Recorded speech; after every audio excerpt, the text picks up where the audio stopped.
Hello, everyone. If you like what I'm doing here, please consider subscribing, liking, and commenting. It would really help the channel out quite a bit. Thank you very much. It's the Frontline Theater.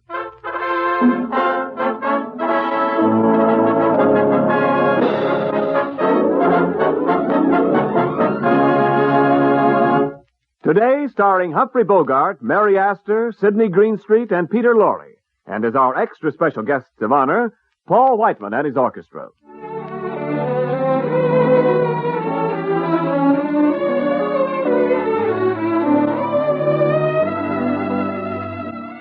This is Ken Niles to welcome you once again to the Frontline Theater. Brought to you men in the armed forces of the United Nations by the Special Service Division of the War Department. This is your theater, and every performance in it is presented especially for you, the men fighting with the United Nations on freedom's front line. Today we present a radio adaptation of the thrilling and fast-moving detective story, The Maltese Falcon. It stars Humphrey Bogart as Private Detective Sam Spade, Mary Astor as Miss Wonderly, Sidney Greenstreet as Casper Gutman, and Peter Lorre as Joel Cairo. This is the story of the Maltese Falcon and of the people whose lives it touched and seared. It began in San Francisco when a beautiful young woman who identified herself as Miss Wonderly walked into the offices of Spade and Archer, private detectives. Miss Wonderly had just told Sam Spade why she wished to engage detectives when Spade's partner, Miles Archer, entered the office. Oh, excuse me, Sam. No, it's all right, Miles. Come in. Miss Wonderly, this is Miles Archer, my partner. How do you do? Oh, I'm pleased to meet you. Miss Wonderly's sister ran away from New York with a fellow named Floyd Thursby. They're here in San Francisco. Miss Wonderly has seen Thursby and has a date with him tonight. Maybe he'll bring the sister with him. The chances are he won't. Miss Wonderly wants us to find the sister, get her away from Thursby, and back home. But I want you to know that he's a dangerous man. I don't think he'd stop at anything.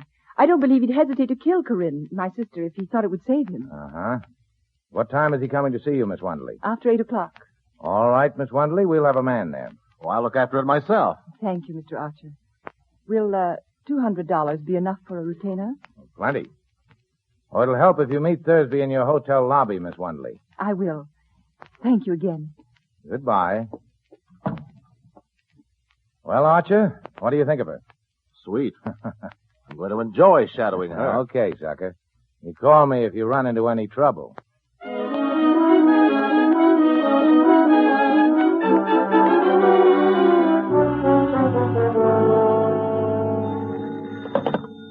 Hello? Yes, this is Spade. It's Lieutenant Dundee, Spade. What's on your mind, Copper? I thought you might be interested in knowing that your partner, Archer, was found in an alley near the St. Mark, shot through the heart from close range. Blast burnt his coat. Coming down for a look at him before he's moved? No. You've seen everything I could. His gun was tucked away on his hip. It hadn't been fired. His overcoat was buttoned. Was he working, Sam? Well? He was supposed to be tailing a fellow named Floyd Thursby. What for? Now, don't crowd me. I'll see you after I break the news to Archer's wife. I'll be there in a couple of hours.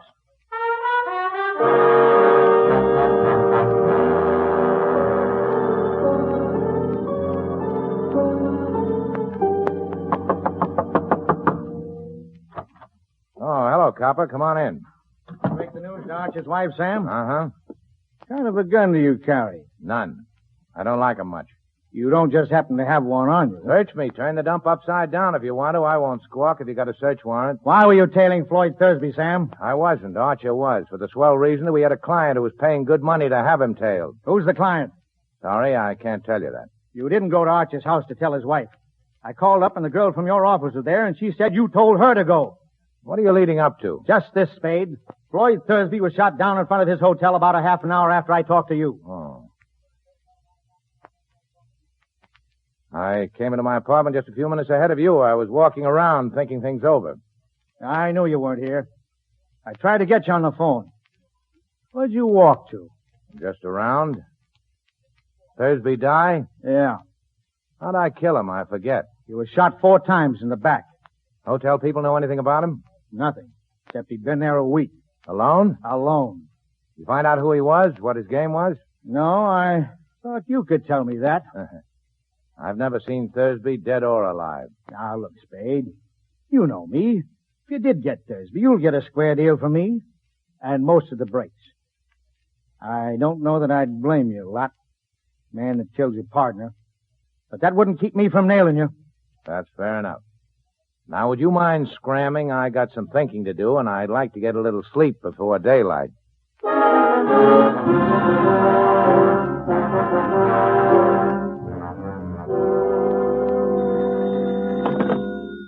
Hello?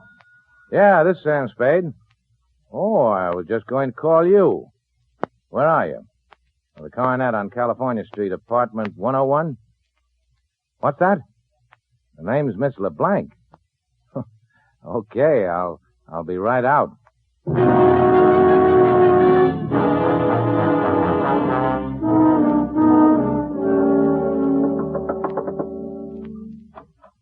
Oh, good morning.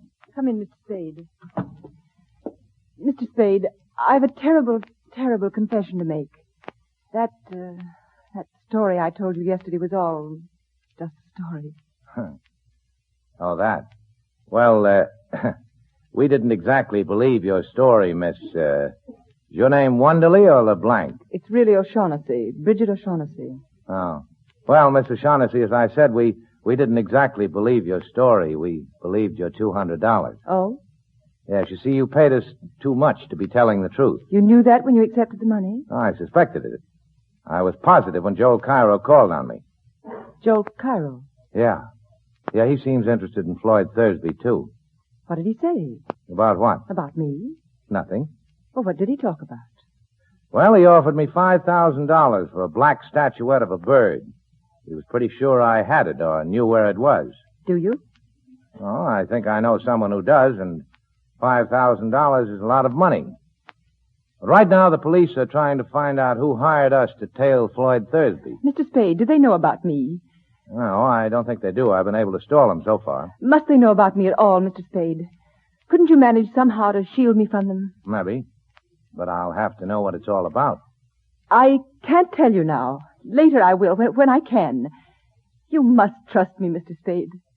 Oh, I'm so alone and afraid. I've got nobody to help me if you won't help me.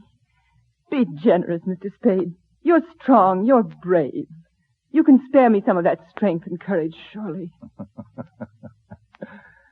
Sister, you don't need much of anybody's help. You're good. Chiefly your eyes, I think, and that throb you get in your voice when you say things like, be generous, Mr. Spade. All right. I deserve that. But the lie was in the way I said it, and not at all in what I said. Ah, now you are dangerous. Still, Cairo offered me $5,000. Far more than I could ever offer you if I must bid for your loyalty. Yeah, that's good coming from you. Have you given me any of your confidence, any of the truth? I can't go ahead without more confidence in you than I have now. Can't you trust me just a little while? How much is a little? And what are you waiting for? I must talk to Joel Cairo. Oh. Well, you can see him tonight. I know where to reach him. Oh, he can't come here. I can't let him know where I am. I'm afraid. We'll all meet at my place, then. All right.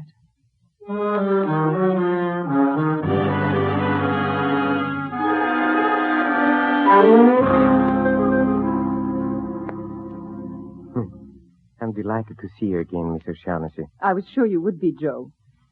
Mr. Spade told me about your offer for the Maltese Falcon. How soon can you have the money ready? Oh, it is ready. You are ready to give us $5,000 if we turn the Falcon over to you? I shall be able to give you the money as soon as the bank opens in the morning. But I haven't got the Falcon. Then why did you send for me? Because I'll have it in another week. Yes? Where is it? Where Floyd hid it. Thursby? Of course. If you know where he hid it, why must we wait a week? And why are you willing to sell it to me? I'm afraid. After what happened to Floyd, I'm afraid to touch it except to turn it over to somebody else right away. Exactly what did happen to Floyd? The fat man. Gutman? Is he here? I don't know. I suppose so. If you two let me interrupt for a second, I can answer that. Gutman is here. How do you know? Because he called me and asked me to see him. Have you? Not yet. I thought that after our friend Cairo here left, I'd find out just how you and I stand before I took on any more clients.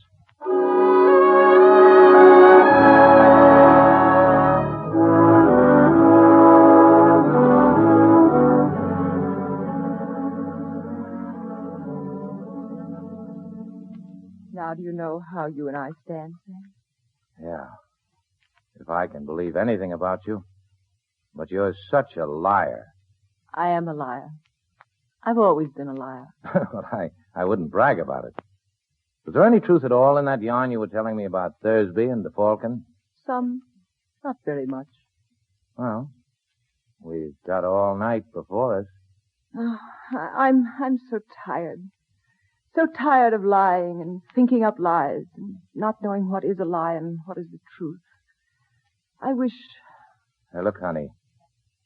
I think I'd better have a talk with Gutman in the morning.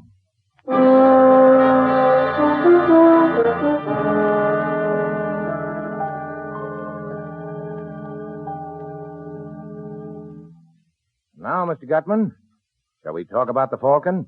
Oh, by all means, Mr. Spade. But first, answer me a question. Are you here as Miss O'Shaughnessy's representative?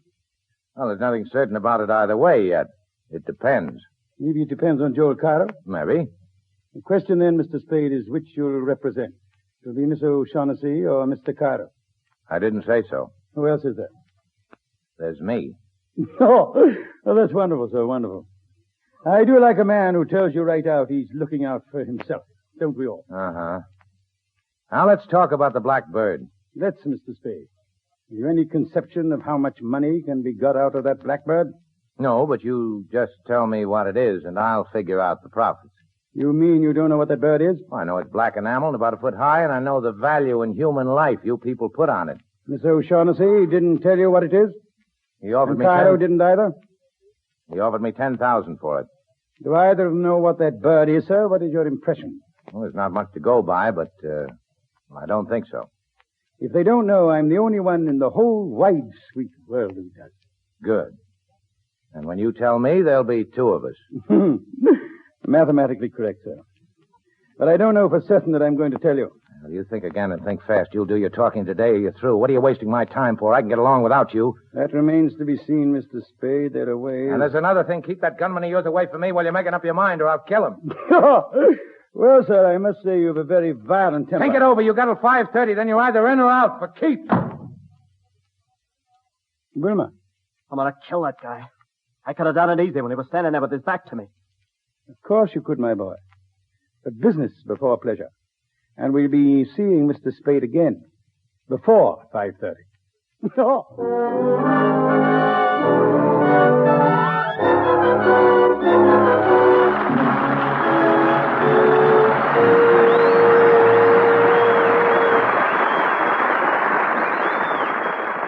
And that was Act One of The Maltese Falcon, starring Humphrey Bogart, Mary Astor, Sidney Greenstreet, and Peter Lorre. They'll be back again in just a few minutes with the second act. But right now, it's intermission time and headline time in the Frontline Theater. Paul Whiteman and his orchestra are taking their places on our stage. They're going to play a number for you they introduced way back in the 1920s. It was a tremendous hit at their first performance, and since then it has become famous throughout the world. George Gershwin wrote it, The Rhapsody in Blue. So let's listen now to the original Paul Whiteman interpretation featuring Roy Bargy at the piano.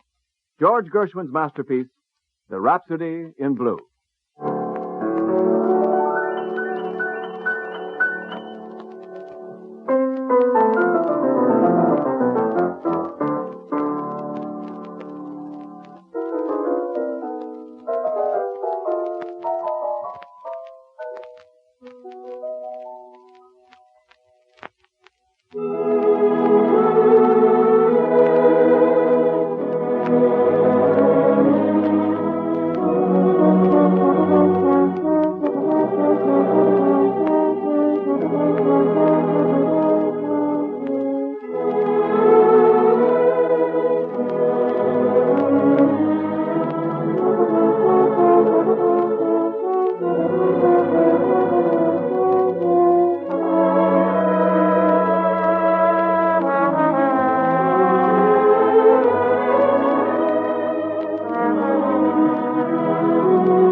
Thank you, Paul Whiteman, and thanks to all the men in your orchestra, especially Roy Bargy for that swell job on the piano.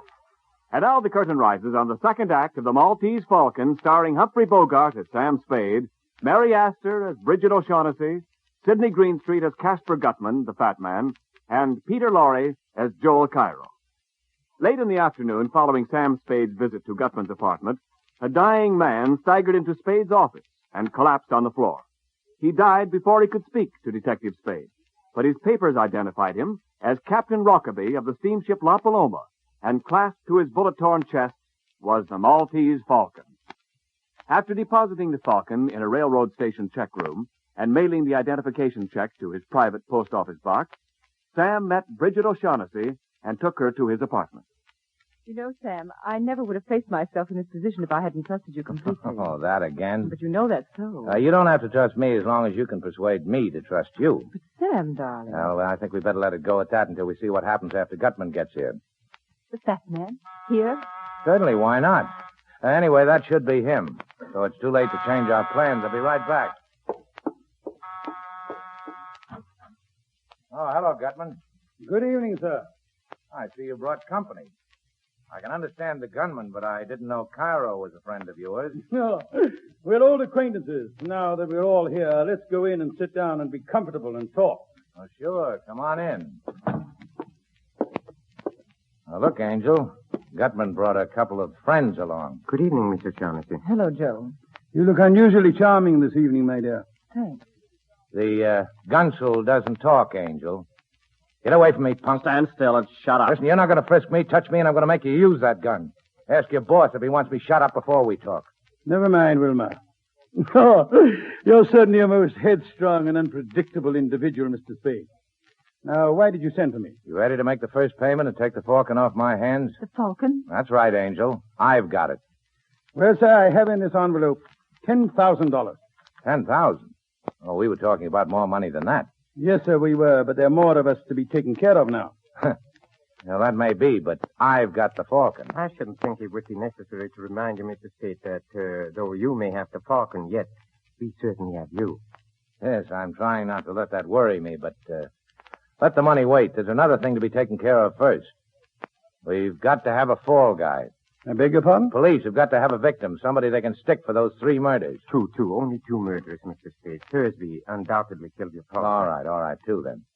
Now, the point I've got to give the police, a victim when the time comes. If I don't, I'll be it. Let's give him Wilmer here. Why, you dirty He rat. actually did shoot Thursby and Jacoby, didn't he? Anyway, he's made to order for the part. Let's turn him over to them. By gad, so you are a character, that you are. There's never any telling what you'll say or do next, except that it's bound to be something astonishing. Well, it's our best bet. With him in their hands, the police will forget the rest of us. Your plan is not at all practical, sir. Let's not say anything more about it. All right. I have another suggestion. Let's give him Cairo. Well, by gad, sir. Suppose we give him you, Mr. Spade, or Mr. Shaughnessy. How about that, huh? Sam, you wouldn't. You people want the Falcon, I've got it. The fall guy is part of the price I'm insisting on. You seem to forget you're not in a position to insist on anything. No? If you kill me, how are you going to get the Falcon? By gad, sir, you are a character. Well? What else can I do? I'm sorry, Wilma. Terribly sorry. I want you to know that I couldn't be any fonder of you if you were my own son. But, well, you lose a son, it's possible to get another. And there's only one Maltese, Falcon. You rat, I'll kill you for this. Thank you, Mr. Spade. When you're as young as Wilma, one simply doesn't understand these things. Well, how about some coffee, Bridget? Put the pot on, will you? I don't like to leave my guests. Surely. Anything to get out of here. Now, sir, let's get down to business. I ought to have more than 10,000. Of course, sir, you understand this is the first payment. You still don't understand the Falcon's worth. Well, a black enamel bird can't be worth millions. But it is. Otherwise, I should not have spent 17 years of my life trying to acquire it. The black enamel you refer to, sir, is merely camouflage, covering a solid gold bird encrusted from head to foot with the finest jewels. Okay. So I get millions later. How's about 15,000 now? Frankly and candidly, and on my word of honor as a gentleman, 10,000 I gave you is all the money I can raise right now. But you didn't say positively. Positively. Well, if that's the best you can do, it's the best you can do. But it's understood the punk has to stand as the fall guy. That is part of our agreement, sir. Okay, I'll make a phone call. The Falcon will be here in an hour.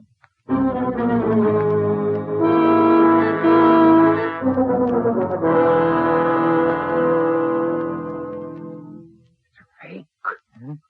This is not the Maltese Falcon.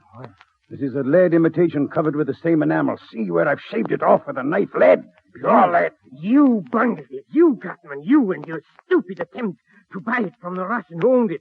He caught on to how valuable it was. No wonder we had so little trouble stealing it. You imbecile. You bloated idiot. Well, sir, what do you suggest? Shall we stand here and shed tears and call each other names? Or shall we pay the Russian another call in Istanbul? Are you going? 17 years I've wanted that little item, and I intend to get it. Another year, well, sir, that will be an additional expenditure of time on only 5 15/17%. I go with you. Good. And Wilma? Wilma, Where is the boy? He must have had made his getaway while we were unwrapping the Falcon. A swell lot of thieves. Well, sir, I'll have to ask you to return my 10,000. I held up my end. It's your hard luck, not mine, if you didn't get what you wanted. I'm sorry, but I must insist. Oh, a hideout gun, huh? Okay. Thank you, sir. The shortest farewells are the best. Adieu. And to you, Miss O'Shaughnessy, I leave the fake Falcon as a little memento. Oh, come, Carol.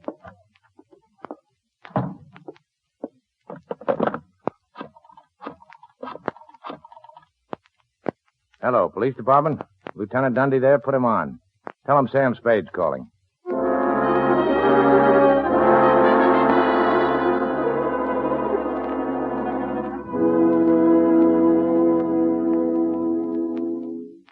Now, look, Angel. Gutman and Cairo will talk when the cops nail them about us.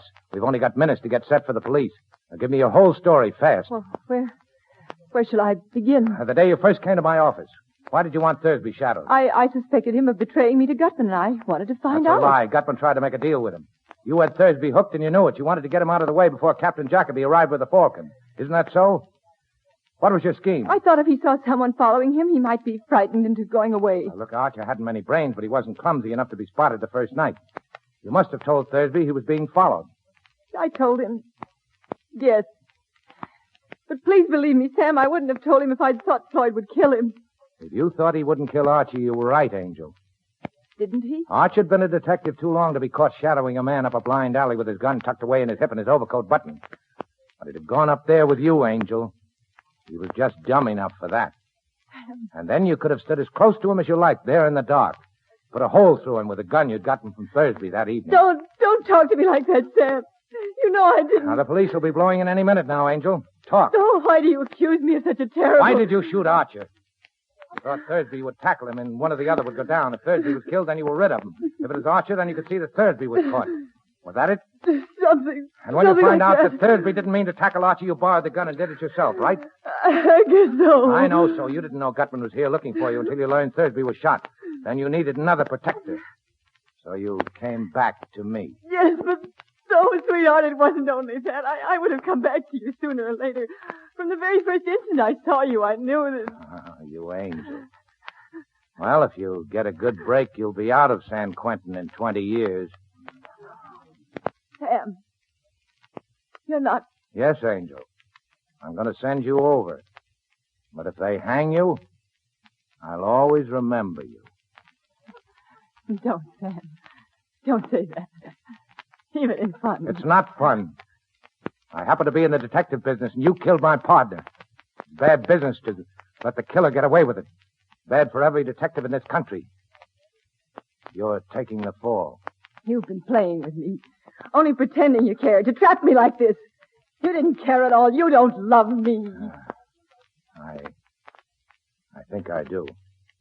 What of it? I won't play the sap for you. No, it's not like that. You can't say that. I am saying it. You know down deep in your heart, you know that in spite of everything I've done, I love you. I don't care who loves who. You killed Archer. You're going over for it. Come in. Oh, hello, Copper. Hello, Sam. You get Gutman in Cairo? We got Cairo. Gutman's dead. Kid Wilmer had just finished shooting him when we got there. I ought to have expected that. You better put the cuffs on Angel, Copper. We're taking her down to the station. What charge? Sam. Murder. She shot Miles Archer. Oh, and you better bring that black bird along, too, Copper. It's part of the evidence against Cairo. Hey, this is heavy. What's it made of? The stuff that dreams are made of.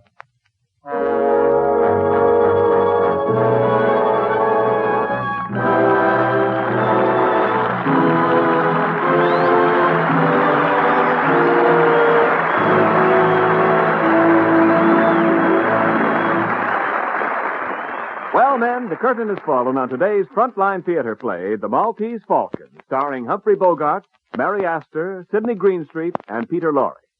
But there are more plays coming, radio versions of smash hit comedies, dramas, musicals, and mysteries, and with the top stars of stage and screen to appear in them. So keep on listening, won't you?